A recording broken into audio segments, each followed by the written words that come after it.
سیدہ ام فضل لبابہ ہلالیہ رضی اللہ تعالیٰ عنہ۔ خاندانی پس منظر: نام لبابہ، والد کا نام حارث بن حزن اور والدہ کا نام ہند بنت عوف ہے۔ ان کی والدہ ہند بنت عوف کو دنیا بھر میں معزز ترین شخصیات کی خوش دامن ہونے کا شرف حاصل ہوا ہے۔ وہ اس طرح کہ رسول اللہ صلی اللہ علیہ وسلم نے ان کی بیٹی سیدہ میمونہ کے ساتھ شادی کی۔ نبی کریم صلی اللہ علیہ وسلم کے چچا سیدنا عباس بن عبد المطلب رضی اللہ تعالیٰ عنہ نے ان کی دوسری بیٹی سیدہ ام فضل کے ساتھ شادی کی۔ رسول اللہ کے دوسرے چچا سیدنا حمزہ بن عبد المطلب نے ان کی تیسری بیٹی سیدہ سلمہ رضی اللہ تعالیٰ عنہ کے ساتھ شادی کی اور چوتھی بیٹی سیدہ اسماء بنت امیس کے ساتھ سیدنا جعفر بن ابی طالب رضی اللہ تعالیٰ عنہ نے شادی کی۔ جب وہ جنگ موطا میں شہید ہو گئے تو سیدہ اسماء کے ساتھ سیدنا ابوبکر صدیق نے شادی کی، اور جب وہ وفات پا گئے تو امیر المومنین سیدنا علی بن ابی طالب نے سیدہ اسماء کے ساتھ شادی کی۔ سیدہ اسماء بنت امیس یوٹیوب پر موجود ہے، آپ اس کو دیکھ سکتے ہیں۔ کیا دنیا میں کسی خوش دامن کو اتنے بہترین شرافت کے پیکر داماد میسر آئے جتنے ہند بن عوف کو میسر آئے؟ وہ اس اعتبار سے دنیا بھر میں ممتاز دکھائی دیتی ہیں۔ سیدنا عباس بن عبد المطلب کے 6 لختے جگر ہوئے۔ پہلے بیٹے کا نام فضل تھا، اسی کی مناسبت سے سیدہ لبابہ رضی اللہ تعالیٰ عنہ کی کنیت ام فضل رکھی گئی۔ دوسرا بیٹا عبداللہ تھا، جسے امت کا متجر عالم اور ترجمان القرآن ہونے کا شرف حاصل ہوا۔ تیسرا بیٹا عبید اللہ تھا، جسے فقیہ ہونے کا اعزاز حاصل ہوا۔ چوتھے بیٹے کا نام معبد تھا، پانچویں کا نام قسم اور چھٹے بیٹے کا نام عبد الرحمن تھا۔ سیدہ ام فضل اور ان کی آل کا اسلام قبول کرنا۔ سیدہ ام فضل نے ابتدا ہی میں اسلام قبول کرنے کی سعادت حاصل کر لی تھی۔ انہیں سیدہ خدیجہ بنت خویلد رضی اللہ تعالیٰ عنہ کے بعد اسلام قبول کرنے کا شرف حاصل ہوا۔ اس طرح انہیں اسلام قبول کرنے کے حوالے سے خواتین میں دوسرے نمبر پر ہونے کا شرف حاصل ہوا۔ اسلام قبول کرنے کی وجہ سے انہیں انتہائی مشکلات اور مصائب کا سامنا کرنا پڑا۔ انہیں اپنی قوم میں بلند مرتبہ حاصل تھا۔ یہ اپنے خاندان کی خواتین کی سردار تھیں، جس طرح کہ ان کے خامد سیدنا عباس بن عبد المطلب اپنی قوم کے سردار تھے۔ سیدہ ام فضل اور ان کے بیٹے سیدنا عبداللہ بن عباس کے اسلام کا اعلان کرنے کے بعد دونوں کا شمار کمزوروں، ناتواں اور بے بس مسلمانوں میں ہونے لگا۔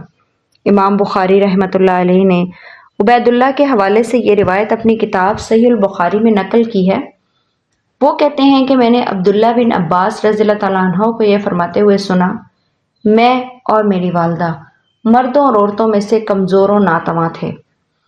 امام بخاری نے ابن ابی ملیکہ کے حوالے سے روایت کیا کہ وہ فرماتے ہیں کہ سیدنا عبداللہ بن عباس رضی اللہ تعالیٰ عنہ نے آیت تلاوت کی ہے: وَمَا لَكُمْ لَا تُقَاتِلُونَ فِي سَبِيلِ اللَّهِ وَالْمُسْتَضْعَفِينَ مِنَ الرِّجَالِ وَالنِّسَاءِ وَالْوِلْدَانِ الَّذِينَ يَقُولُونَ رَبَّنَا أَخْرِجْنَا مِنْ هَٰذِهِ الْقَرْيَةِ الظَّالِمِ أَهْلُهَا وَاجْعَل لَّنَا مِن لَّدُنكَ وَلِيًّا وَاجْعَل لَّنَا مِن لَّدُنكَ نَصِيرًا۔ سورۃ النساء آیت 75۔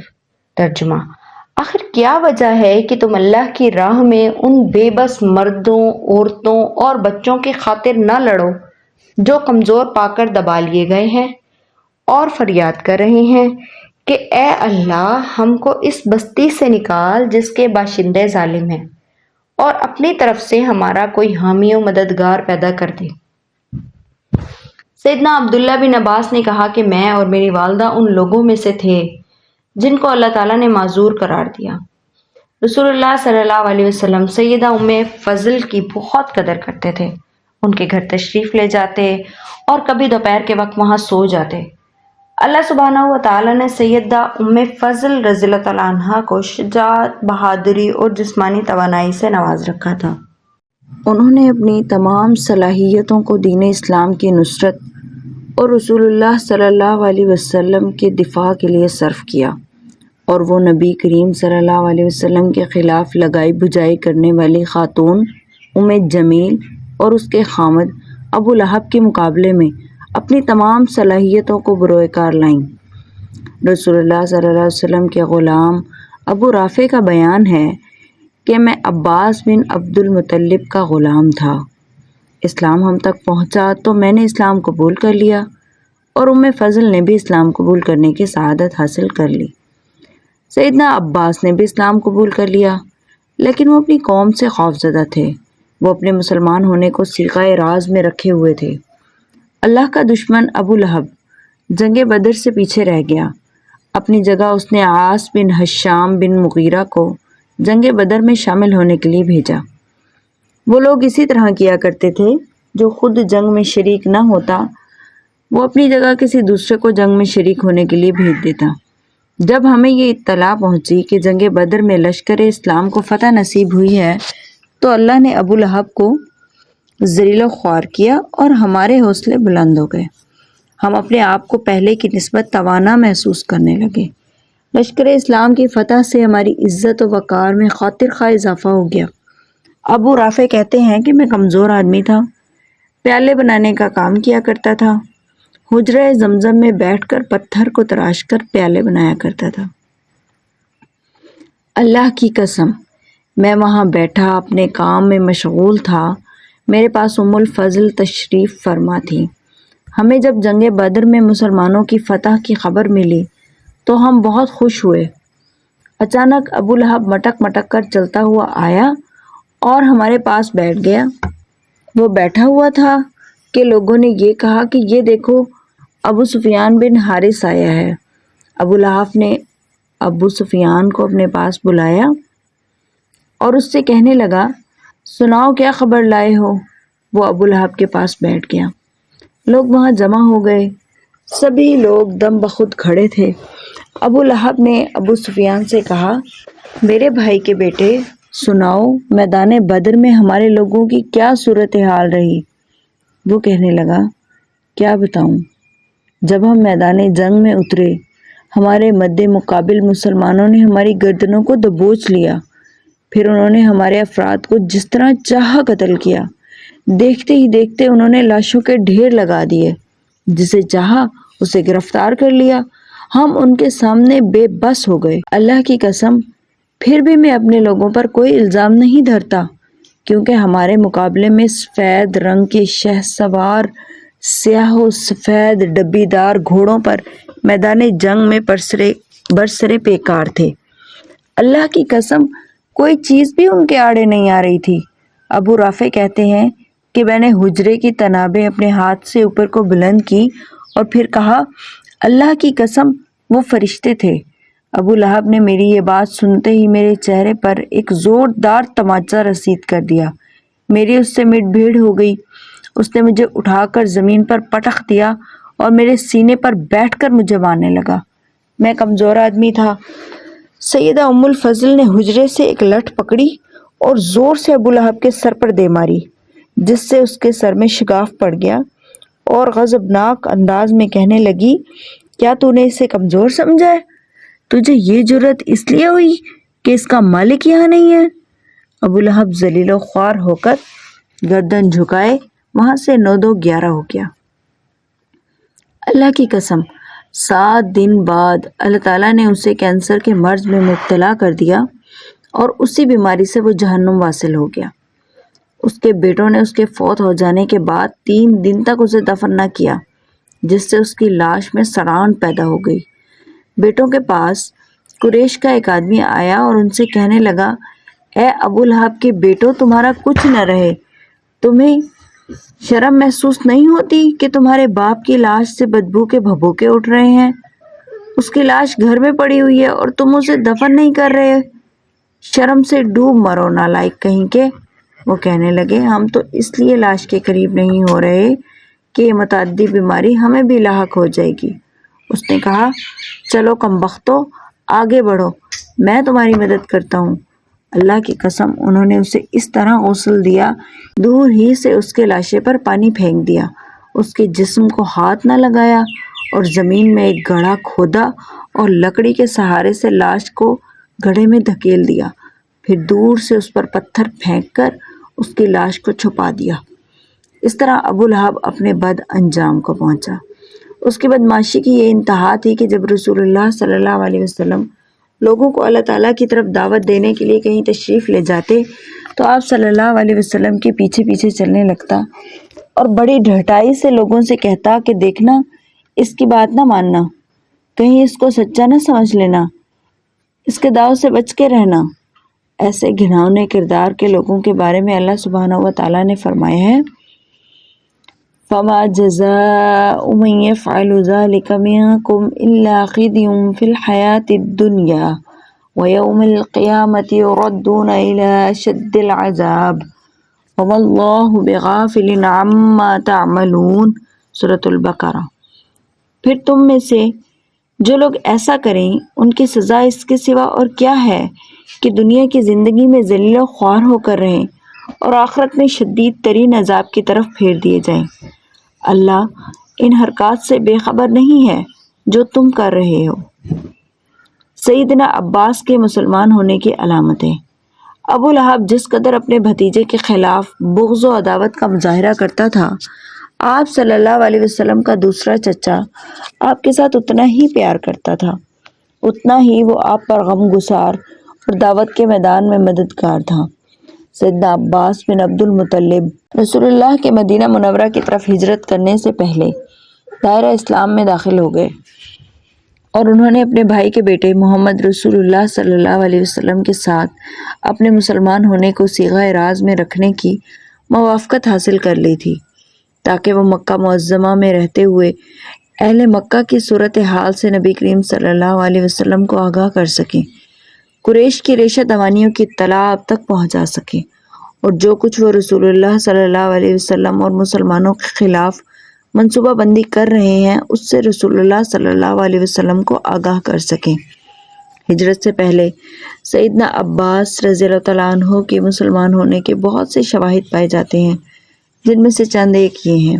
عقبہ ثانیہ کے موقع پر کچھ لوگ مدینہ منورہ سے رسول اللہ صلی اللہ علیہ وسلم سے ملنے کے لیے آئے تو سیدنا عباس رضی اللہ تعالیٰ عنہ رسول اللہ کے ساتھ تھے تاکہ انصار سے اپنے بھتیجے رسول اللہ صلی اللہ علیہ وسلم کے حق میں اس بات کی تائید حاصل کریں کہ جب وہ ہجرت کر کے مدینہ منورہ جائیں تو وہ لوگ آپ کی بھرپور مدد کریں گے۔ عقبہ میں یہ ملاقات رات کی تاریکی میں خفیہ تھی۔ قریش کے جاسوسوں سے بچنے کا پورا اہتمام کیا گیا تھا۔ اگر سیدنا عباس رضی اللہ تعالیٰ عنہ مشرک ہوتے تو رسول اللہ صلی اللہ علیہ وسلم انہیں اہم ترین موقع پر اپنے ساتھ جانے کی دعوت نہ دیتے۔ ایک مشرک پر رسول اللہ صلی اللہ علیہ وسلم بھلا کیسے اعتماد کر سکتے ہیں؟ مشرکوں کا تو کوئی اعتبار نہیں۔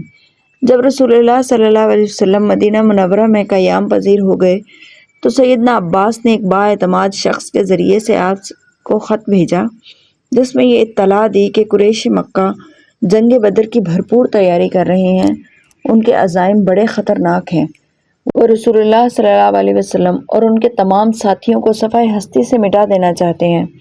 اگر سیدنا عباس رضی اللہ تعالیٰ عنہ مسلمان نہ ہوتے ہو تو قریش کی جنگی تیاری کے بارے میں رسول اللہ صلی اللہ علیہ وسلم کو مطلع کرنے کی انہیں کیا ضرورت تھی؟ وہ چونکہ مسلمان ہو چکے تھے اس لیے انہوں نے رسول اللہ صلی اللہ علیہ وسلم کی طرف خط دے کر ایک قابل اعتماد شخص کو بھیجا تاکہ آپ بھی ان کے مقابلے کے لیے تیاری کر لیں۔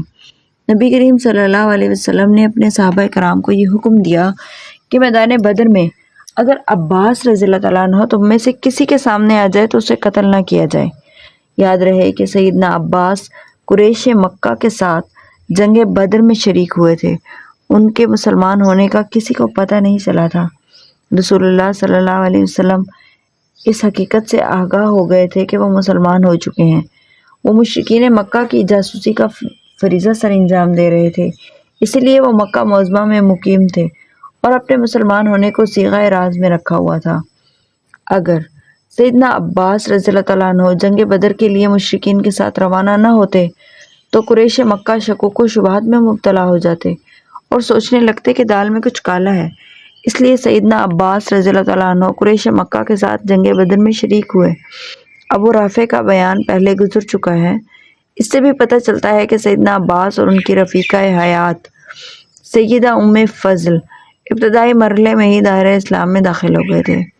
سیدنا عباس نے اپنے مسلمان ہونے کو صیغہ راز میں رکھ کر مسلمانوں اور رسول اللہ صلی اللہ علیہ وسلم کی جو خدمات سر انجام دیں، اگر آپ اپنے مسلمان ہونے کا اعلان کر دیتے تو یہ خدمات سر انجام نہیں دے سکتے، کیونکہ اگر سرداران قریش کو پتہ چل جاتا کہ یہ مسلمان ہیں تو وہ بھی ان کو اپنی مجلسوں میں بیٹھنے کی اجازت نہ دیتے اور انہیں یہ آزادی حاصل نہ ہوتی کہ وہ بلا روک ٹوک سرداران قریش کے ساتھ میل ملاقات رکھ سکیں، ان کی رائے اور منصوبہ بندی معلوم کر کے وقتاً فوقتاً مسلمانوں کو آگاہ کرتے رہیں۔ اللہ سبحانہ و تعالیٰ سیدنا عباس کو جزائے خیر عطا کرے اور قیامت کے دن سبھی لوگ اللہ رب العالمین کے دربار میں حاضر ہوں گے تو انہیں ان خدمات کا بہترین بدلہ عطا کیا جائے۔ بلا شبہ قیامت کے دن ہر ایک کو اس کے اعمال کا بدلہ دیا جائے گا، نیکی کا اچھا بدلہ ہوگا اور برائی کا برا بدلہ دیا جائے گا۔ بابرکت خواب۔ ام الفضل کو ایک رات ڈراؤنا خواب آیا۔ وہ گھبرا کر نیند سے بیدار ہوئی اور رسول اللہ صلی اللہ علیہ وسلم کی قریبی رشتہ دار تھیں۔ اکثر و بیشتر آپ سے تبادلہ خیال ہوتا رہتا۔ جب بھی ان کے دل میں کوئی ایسا اضطراب پیدا ہوتا جس کو برداشت کرنا دشوار ہو جاتا تو وہ رسول اللہ صلی اللہ علیہ وسلم سے اس کا تذکرہ کرتی۔ ایک دفعہ انہوں نے ارادہ کیا کہ رسول اللہ کو اپنا خواب بتا کر اس کی تعبیر معلوم کرے۔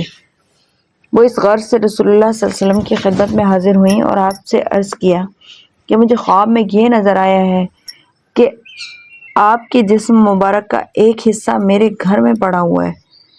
میں تو یہ منظر دیکھ کر گھبرا گئی۔ آپ نے فرمایا گھبرانے کی کوئی بات نہیں، اس خواب کی تعبیر یہ ہے کہ میری بیٹی فاطمہ کے ہاں بیٹا پیدا ہوگا جو تیرا دودھ پی کر پروان چڑھے گا اور وہ تیرے بیٹے قسم کے ساتھ دودھ پیے گا۔ بعد میں ایسا ہی ہوا۔ سیدہ فاطمہ الزہرا نے ایک بیٹے کو جنم دیا جس کا نام حسن رکھا گیا۔ دودھ پلانے کے لیے وہ میرے سپرد کر دیا گیا۔ جب میں نے اس کا دودھ چھڑایا تو اسے لے کر رسول اللہ صلی اللہ علیہ وسلم کی خدمت میں حاضر ہوئی اور اسے آپ کی گود میں بٹھا دیا۔ اس نے آپ کی گود میں پیشاب کر دیا۔ میں نے یہ صورتحال دیکھی تو اس کے دونوں کندھوں کے درمیان اپنا ہاتھ مارا۔ رسول اللہ صلی اللہ علیہ وسلم نے فرمایا اللہ تجھ پر رحم کرے، میرے بیٹوں کے ساتھ نرمی اور شفقت سے پیش آؤ۔ میں نے عرض کی یا رسول اللہ اپنا تہمت تبدیل کر لیجئے تاکہ میں اسے دھو دوں، آپ کوئی دوسرا کپڑا زیب تن کر لیں۔ رسول اللہ صلی اللہ علیہ وسلم نے فرمایا بیٹی کے پیشاب کو دھویا جاتا ہے اور بیٹے کے پیشاب کو چھینٹے مارے جاتے ہیں۔ ایک دوسری روایت میں صالح ابو الخلیل عبداللہ بن حارث اور وہ سیدہ ام الفضل سے روایت کرتے ہیں اور وہ فرماتی ہیں کہ میں نے نبی کریم صلی اللہ علیہ وسلم کی خدمت میں حاضر ہوئی اور عرض کیا کہ میں نے خواب میں دیکھا کہ میرے گھر یا میرے کمرے میں آپ کے جسم مبارک کا ایک حصہ پڑا ہے۔ آپ صلی اللہ علیہ وسلم نے فرمایا اس خواب کی تعبیر یہ ہے کہ انشاءاللہ میری بیٹی فاطمہ کے ہاں بیٹا پیدا ہوگا جس کی دیکھ بھال تم کرو گی۔ فاطمہ الزہرا رضی اللہ تعالیٰ عنہا نے حسن کو جنم دیا اور اس نے اپنے بیٹے کو میرے سپرد کر دیا۔ میں نے اسے اپنے بیٹے قسم کے ساتھ دودھ پلایا۔ ایک دن میں حسن کو لے کر نبی کریم صلی اللہ علیہ وسلم کی خدمت میں حاضر ہوئی۔ آپ صلی اللہ علیہ وسلم نے اسے پکڑ کر اپنے سینے پر بٹھا لیا۔ اس نے آپ کے سینے پر پیشاب کر دیا اور وہ پیشاب آپ کے تہمت تک پہنچ گیا۔ میں نے حسن کے دونوں کندھوں کے درمیان ہاتھ دے مارا۔ رسول اللہ صلی اللہ علیہ وسلم نے فرمایا تم نے میرے بیٹے کو تکلیف دی ہے، اللہ تجھ پر رحم کرے۔ میں نے عرض کیا آپ اپنا تہمت تبدیل کر کے مجھے دے دیں، میں اس کو دھو ڈالوں۔ آپ صلی اللہ علیہ وسلم نے فرمایا بیٹی کے پیشاب کو دھویا جاتا ہے اور بیٹے کے پیشاب پر چھینٹے مارے جاتے ہیں۔ سیدہ ام الفضل خواب کی تعبیر سن کر بہت خوش ہوئیں اور انہیں اس بات پر ندامت ہوئی کہ اس نے خواب کی تعبیر پوچھنے میں تاخیر کیوں کی ہے اور اس خواب سے نبی کریم صلی اللہ علیہ وسلم کو جلدی مطلع کیوں نہ کیا۔ ابو داؤد میں یہ روایت منقول ہے کہ سیدہ ام الفضل ایک مرتبہ دودھ پینے والے بچے کو لے کر رسول اللہ صلی اللہ علیہ وسلم کی خدمت میں حاضر ہوئیں۔ اس موقع پر آپ صلی اللہ علیہ وسلم نے ایک عام فقہی حکم صادر فرمایا۔ ابو داؤد میں ام الفضل کا بیان ہے کہ حسین ابن علی نے رسول اللہ صلی اللہ علیہ وسلم کی گود میں پیشاب کر دیا تو میں نے عرض کیا، اے اللہ کے رسول، آپ کوئی دوسرا کپڑا زیب تن کر کے یہ تہمت مجھے دے دیں تاکہ میں اسے دھو دوں۔ رسول اللہ نے فرمایا، بیٹی کے پیشاب کو دھویا جاتا ہے اور بیٹے کے پیشاب پر چھینٹے مارے جاتے ہیں۔ احادیث رسول کی روایت۔ سیدہ ام الفضل ایک مرتبہ رسول اللہ صلی اللہ علیہ وسلم سے عرض کیا، اے اللہ کے رسول، جب آپ اس دنیا فانی سے کوچ کر جائیں گے تو پھر ہمارا کیا بنے گا؟ ہمیں کچھ وصیت فرما دیں۔ آپ صلی اللہ علیہ وسلم نے ارشاد فرمایا، تم میرے بعد مغلوب ہو جاؤ گے۔ سیدہ ام الفضل نے رسول اللہ صلی اللہ علیہ وسلم سے تقریباً 23 احادیث بیان کرنے کا شرف حاصل کیا ہے۔ ان میں سے بعض احادیث تو ان کے بیٹے سیدنا عبداللہ بن عباس نے ان سے آگے روایت کی، اور اسی طرح انس بن مالک، سیدہ ام الفضل کے تمام غلام اور بعض دیگر صحابہ نے بھی سیدہ ام الفضل سے احادیث کو آگے بیان کرنے کا شرف حاصل کیا۔ وفات۔ سیدہ ام الفضل اسلام کے لیے ایک مضبوط سہارا تھی۔ انہوں نے اپنی پوری زندگی اسلام اور مسلمانوں کے دفاع میں صرف کر دی۔ وہ دشمنان اسلام، کافروں اور مشرکوں کی راہ میں رکاوٹ بنی رہی۔ انہوں نے ایک مثالی مومن، صالح اور بہادر کا کردار ادا کیا۔ انہوں نے اپنی زندگی میں بڑے بڑے کارنامے سر انجام دیے اور ہمارے لیے اعلیٰ اور عرفہ اخلاقی اقداروں کو چھوڑا۔ سیدہ ام الفضل ظاہر و باطن کے اعتبار سے ایک مثالی خاتون تھی۔ وہ سیدنا عثمان بن عفان کے دور خلافت میں قضائے الہی سے وفات پا کر اپنے رب کریم سے جا ملی۔ ان کے نماز جنازہ ان کے خامد سیدنا عباس بن عبد المطلب نے پڑھائی، پھر انہیں سپرد خاک کر دیا گیا۔ طبقات ابن سعد میں عبداللہ بن یزید الہلالی کے یہ اشعار نقل کیے گئے ہیں۔ شریف الطبع خاتون سیدہ ام الفضل نے ہمہ اوصاف شخصیت کے ساتھ رشتہ ازدواج میں منسلک ہو کر 6 معزز بیٹوں کو جنم دیا۔ ان کے خامد فضل و شرف والے، آخری اور خیر و برکت والے رسول کے چچا تھے۔ اے اللہ سبحانہ و تعالی سیدہ ام فضل پر اپنی رحمت کی برسا برکھائے، انہیں اپنی خوشنودی سے نوازے اور جنت الفردوس میں نیک دل، تقوی شعار لوگوں کی سی جزا سے سرفراز کرے۔ آمین یا رب العالمین۔